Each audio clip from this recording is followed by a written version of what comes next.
Ape Out, a game where you play as a rampaging gorilla, is a game that redefines the relationship between the player and the enemy. I would consider Ape Out to be a top-down shooter where your main goal is to make it to the end of the level, which is usually to your right. As you escape, you face off against various guards who try and shoot you. You can kill guards by pushing them into walls, each other, or into other environmental hazards.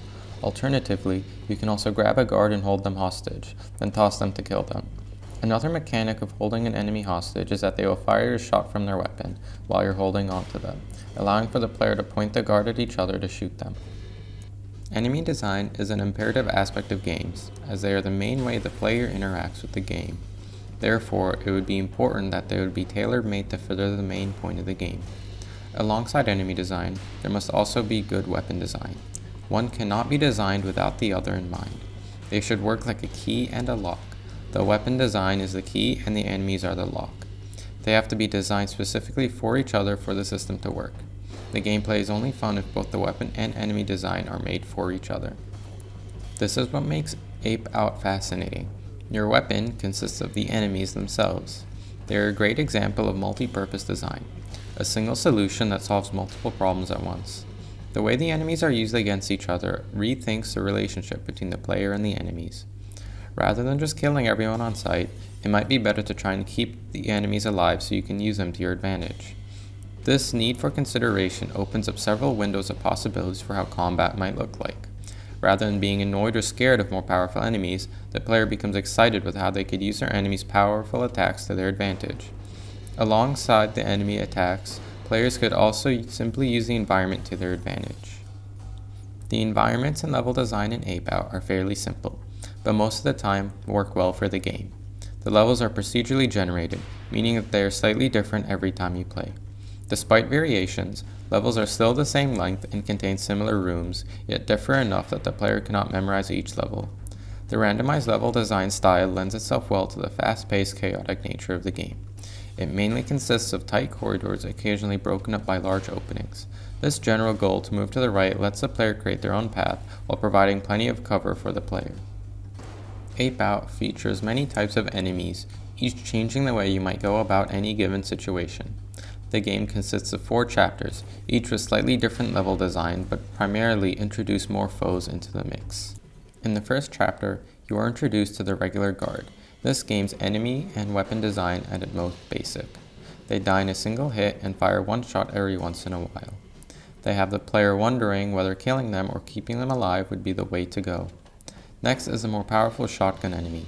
They have a shotgun which fires bullets in a spread. Harder to dodge, but effective against multiple enemies. Apart from the more powerful gun, they also have extra health, meaning they could be used as a meat shield against your foes. Finally, the bomber. They are similar to the basic enemy, except they explode on death and occasionally throw bombs. Very dangerous in close range, but an effective way to take out a clump of enemies.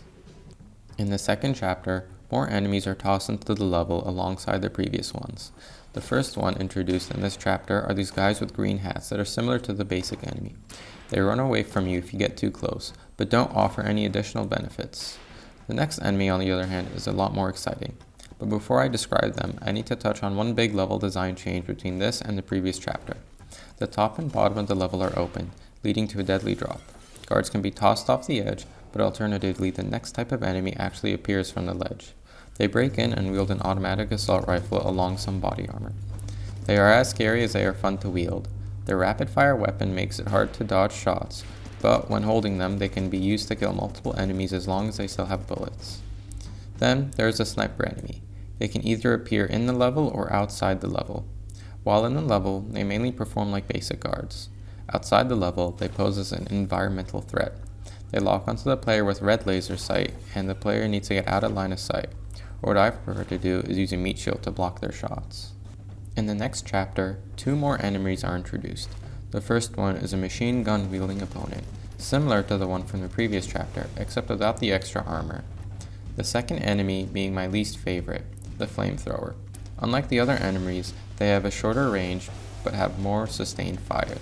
Something I've noticed that might seem small, but makes a big difference, is that the other enemies give you time to close the distance.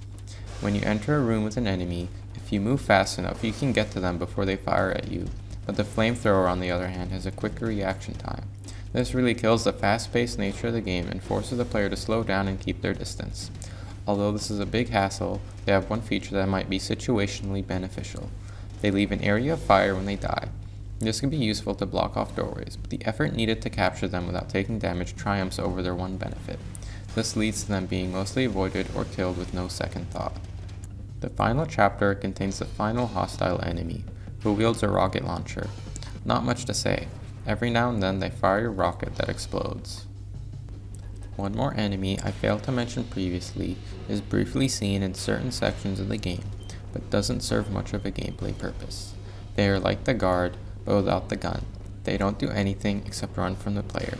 This does not stop them, however, from being used as ammunition as the player tosses them to kill other enemies.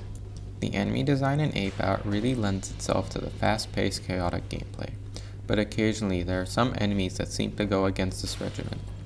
Based on what I like about this game, there are a few things I'll do differently. It might be tailoring the game towards me and other people who might have similar tastes, but I'd still like to share the changes I would make. Before I talk about how I'll change the enemies, I first want to talk about the game mode.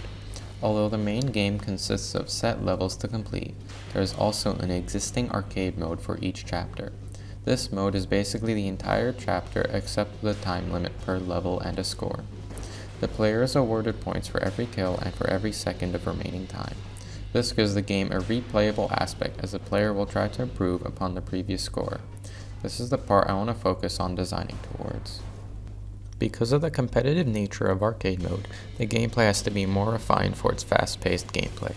It needs to be streamlined as to not break the flow of gameplay. I think the Gorilla's mechanics and movements are fine as is.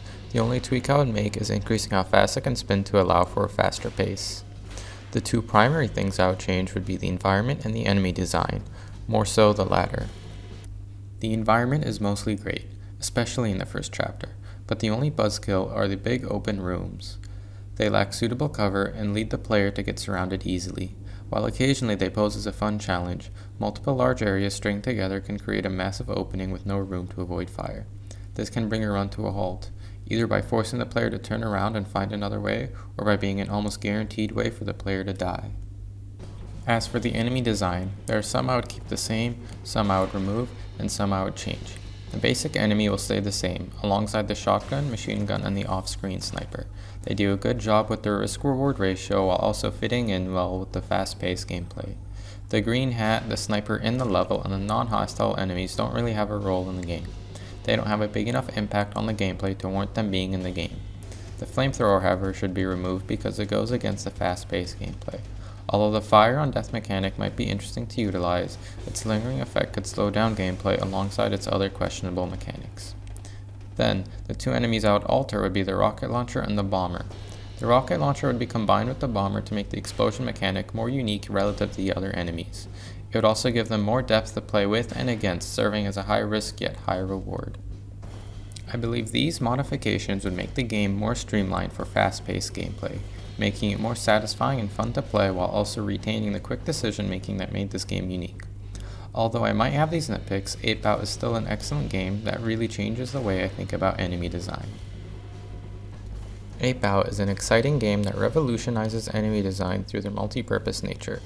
The enemies in this game are used as the player's primary weapon, and alongside the level design, these features come together to make a cohesive, fast-paced yet chaotic experience.